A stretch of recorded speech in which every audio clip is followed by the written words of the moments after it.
zij denken over die Amerikaanse economie. Want er is echt wel wat te kiezen. Tenminste, dat zegt iedereen. Iedereen zegt, jongens, deze Amerikaanse verkiezingen gaan ergens over. Overigens, dat dachten wij 4 jaar geleden ook. Sterker nog, we dachten het zover dat we Obama, voordat hij volgens mij 1 ding heeft gedaan, al meteen de Nobelprijs voor de Vrede kreeg. Dat was volgens mij een klein inschattingsfout, maar goed. Deze keer gaat het ergens over, wordt het door veel mensen gezegd, want het schuldenplafond en de schulden die in Amerika zijn opgedaan, daar moet wat aan gedaan worden. Wij hebben een tour gemaakt, dames en heren.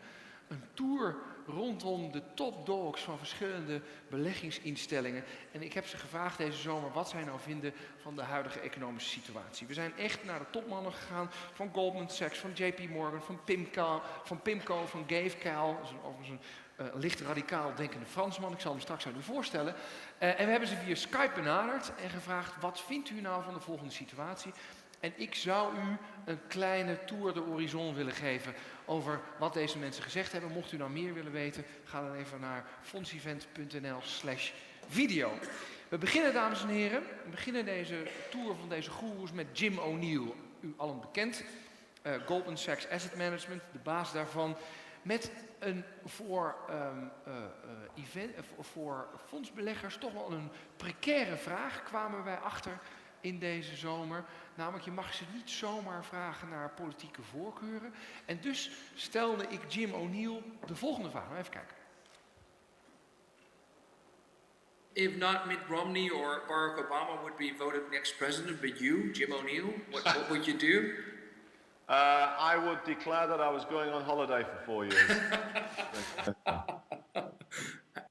It's a tough choice. There is a theory that other interesting potential candidates have deliberately decided to not enter the race because they know it's going to be a very, very difficult time to be the leader of the United States, because somebody is going to have to do something about either reducing US spending a lot or raising taxes or perhaps bits of both.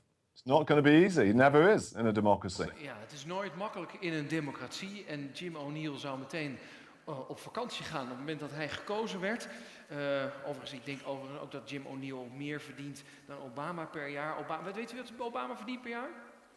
2 ton, het is 4 ton inmiddels. Onder Bill Clinton was het 2 en nu is het 4 ton per jaar. Ik denk dat Jim O'Neill iets meer verdient. Maar goed, het is ook een hele lastige taak die je moet hebben. Amerika staat voor een keuze. Hè?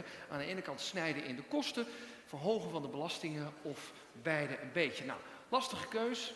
Romney of Obama. Ik sprak ook met Charles Gave. Dat is een Fransman, woont in New York, al 40 jaar is hij asset manager. Heeft een stem alsof je God hoort praten. En heeft zijn eigen investeringsmaatschappij Gave. En hij is notoor kritisch op Obama. Want, zegt hij presteert gewoon niet. Laten we even kijken.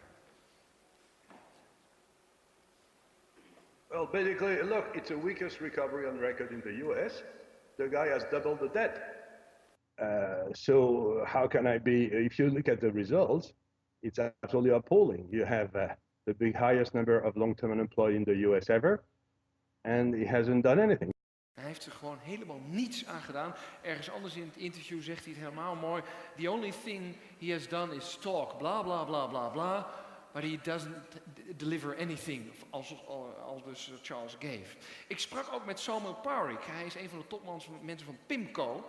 Zit ook in New York en een zeer groot fondsbeheerder, maar dat weet u allemaal. Hij zegt Amerika heeft een groot probleem en probleem 1 tot en met 5 is schuld.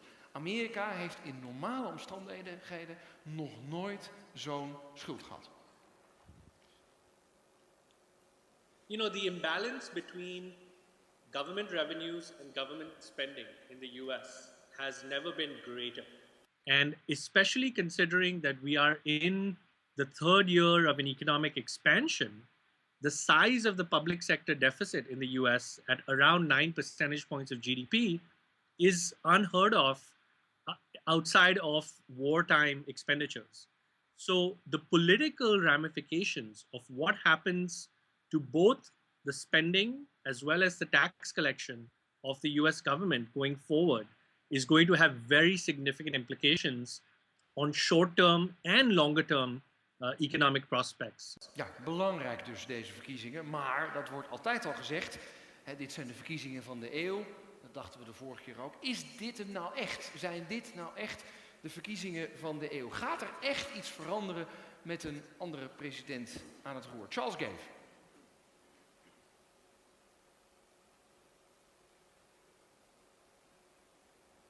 To be very honest, this is the same thing when we had Carter and Reagan, or Thatcher and Callaghan. And did it change? Yes, massively. So basically the question is the government the problem or is the government the solution? We are back to that very simple question. And the election in the US will be, is the government the problem or is the government the solution? And the government is not the solution. It is a problem. The government is the problem. Kijk, dat is nou weer iets anders dan zeg maar dat hele laffe campagnetaal hier in Nederland natuurlijk. Hè. The government is the problem. Typisch Amerikaans om dat ook daadwerkelijk ter discussie te stellen. Een kleine overheid. PIMCO die kijkt ook naar die verkiezingen. En die hebben zelfs op schrift gesteld, jongens, wij hebben een worst case scenario. Laten we even kijken. Wat is dat? One of our worst case scenarios for the election is that you get an even more divisive mix between Congress and the president. If you look at the more extreme candidates on either side of the spectrum, clearly on the extreme right with the Tea Party, you have seen the desire and the willingness to hold the economy hostage over a cyclical time horizon to address the longer term issues which are very near and dear to them, which are basically to reduce the size of the government's footprint on the economy. This could be, quite catastrophic over a short period of time for economic growth. On the other side, you have seen the continued ignorance of demographic factors, of inflation factors embedded in unfunded liabilities, and you've seen continued increase in the promises made to future benefits and future spending. Aan de ene kant dus de Tea Party, die de economie desnoods wil gijzelen. U weet die hele discussie over het schuldenplafond nog. En aan de andere kant de president die volgens PIMCO verplichtingen aangaat die te duur zijn. Lees gezondheidszorg, lees een vergrijzende bevolking, etc. Er moet een compromis komen. De vraag is alleen, komt dat compromis er ook? Daar zijn de meesten het wel over eens. Dat gaat er uiteindelijk komen. Maar wie dwingt dat af? Volgens Jim O'Neill zullen dat de financiële markten zijn. Now, ultimately, as we find out in society, decisions and compromises are forced, sometimes by financial markets. And it could be that ultimately it would take a crisis of the bond market to force the US to try and deal with some of these choices. One of the ironies of the past year is because of the Eurozone crisis, the US bond market is regarded very much as a safe haven, despite their fiscal position being so troubled along the lines that we've discussed. But at some point in the future, the markets will not be so generous. And then when that happens, they will have to find a compromise. So the bond markets, do you think, will pressure the next American president to take bold steps? I think at some stage in the next presidency, that is inevitable, yes. Is that like the bond markets now are pushing on the Eurozone? I think it's very similar. In fact, I find myself somewhat oddly thinking that in the rather pleasing but perhaps unlikely event that the Europeans finally come up with such a package that the European bond crisis is finished, one of the consequences could immediately be that the markets start to look at the US situation more closely instead, which is a slightly odd thought, but I find my mind thinking that quite frequently. Ja. Jim O'Neill, wat we hebben gezien in Europa kunnen we ook in Amerika verwachten. Moeten wij er overigens wel uitkomen in Europa. Dat is nog even een kleine byline. Maar goed, wees daar dus op beducht. Dan die Amerikaanse economie. Die wordt gestimuleerd en gestimuleerd. Weer net een nieuwe ronde QE door Ben Bernanke uitgegeven. En Charles Gave, let op hem, die kan er woest om worden. Laten we even kijken. If you could create wealth by printing money, the world would be very, very rich. So let's stop with this one. Bernanke is incompetent, And I hope that as soon as Romney is elected, Bernanke will have to retire for family reasons. That's to take care of his wife who is sick or something like that. That would be nice. So I would hope to have a decent central banker. The first thing that must be done is have a proper cost of money. You cannot operate capitalism without a cost of money. That's totally obvious. If you have no cost of money, if money is free, then you have no creative destruction because you have no destruction. And then you have no destruction, you have no growth. So basically, the first thing that you need to do is bring the cost of money back to a normal level where the savers are repaid. And since savings equals investment, then at the end of the day, that creates growth. Ja, maar Bernanke moet dus wel met pensioen. Dat was heel duidelijk. En ik weet nog niet of hij nou ook de vrouw van Bernanke een ziekte toewenst, of wij dat zouden hebben. Nou goed, vertaald. Maar goed, verkeerde kant op gaat het volgens Charles Gave. Als dat wordt aangepakt, die schuld wordt aangepakt en de manier waarop ze dat doen, dan ziet Jim O'Neill wel goede kansen voor Amerika. Bijvoorbeeld op het gebied van energie. U heeft er vast en zeker wel eens van gehoord. Schaliegas is redelijk controversieel als je kijkt naar de milieu-impact, maar goed voor de onafhankelijkheid van buitenlandse olie en dat heeft economische repercussies. I'm in the camp that believes that the advent of shale oil and shale gas is an enormous strategic positive for the United States.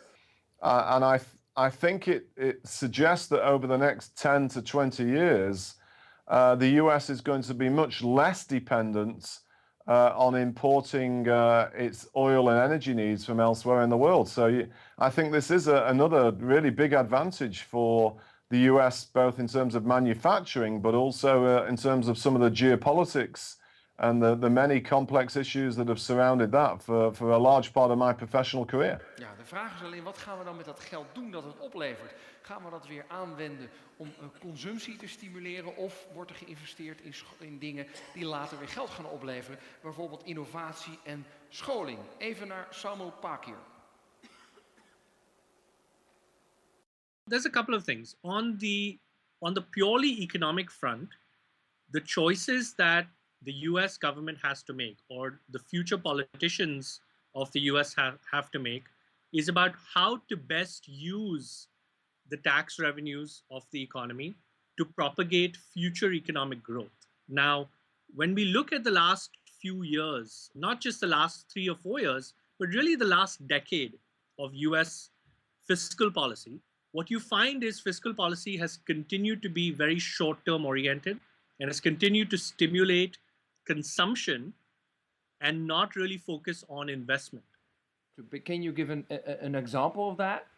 Absolutely. So there's a few things. One is very fundamentally the level of education, of public education in the United States needs to dramatically improve.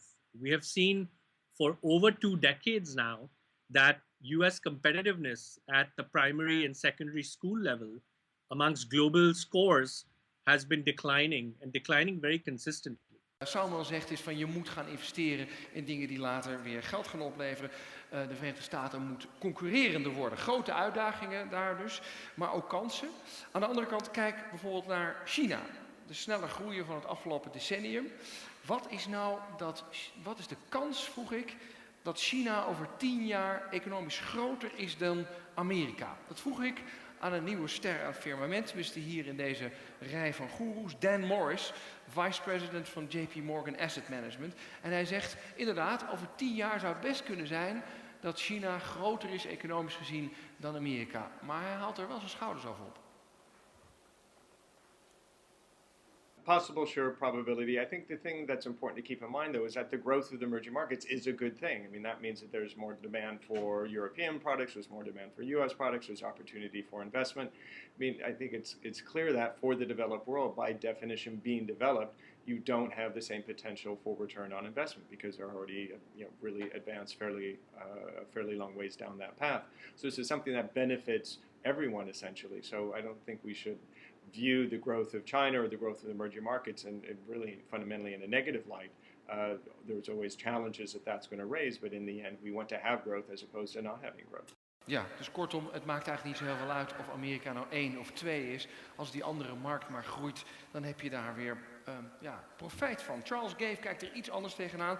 Hij zegt, China is een hartstikke mooie markt, maar maak je nou absoluut geen zorgen over het feit of Amerika 1 of 2 is. Want Amerika zal altijd 1 blijven. Amerika is en blijft superieur. En Charles Gave vat het als volgt samen, forget China.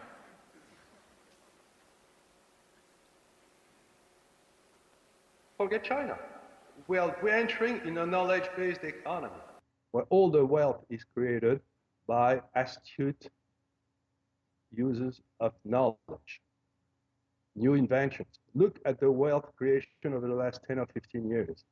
It started with Microsoft, and it went through Apple and all these guys. So the wealth creation today is just brain.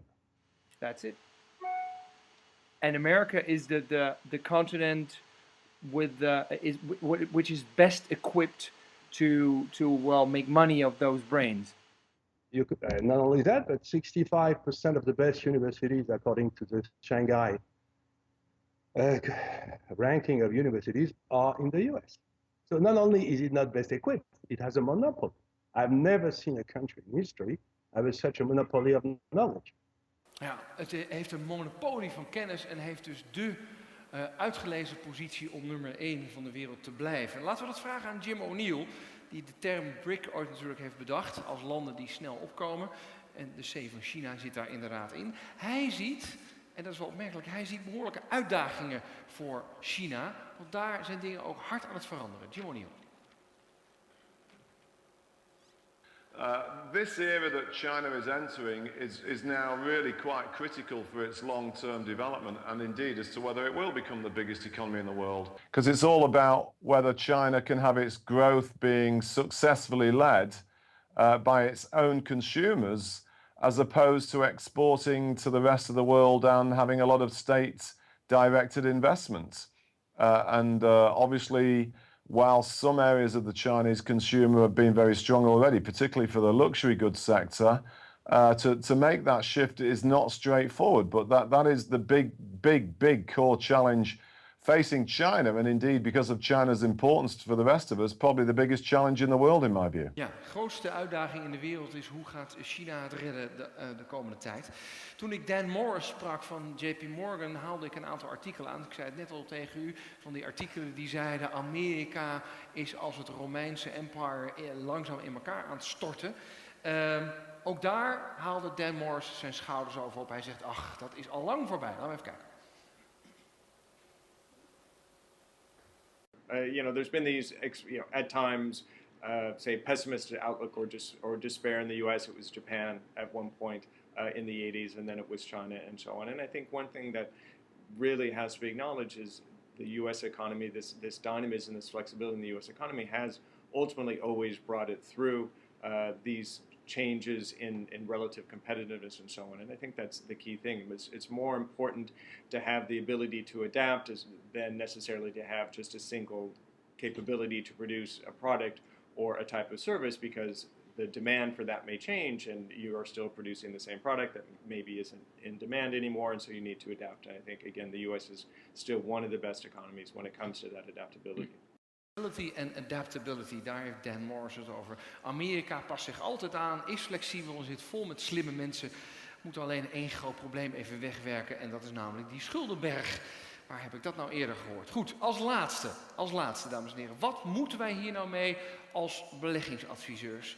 Dat was een vraag aan Jim O'Neill.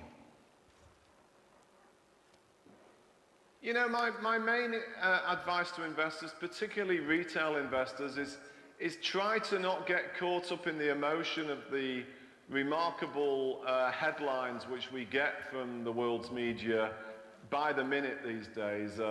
If people try and chase around news stories, it's very difficult to be on the right side of any of these moves. And so people have to think about the longer term, and particularly retail investors are in some ways an easier position than many others. And it looks to me in that regard, with the friendliness of policy and the aggressiveness of which monetary policy is being applied, equities are still creeping ahead, and they look relatively well priced in terms of attractiveness. So it's not very popular view, I believe, but I suspect equities will continue on a global basis to positively surprise over the next 12 months. And my advice to Dutch retail investors is don't get too carried away by too many negative headlines. Goed, dat was Jim O'Neill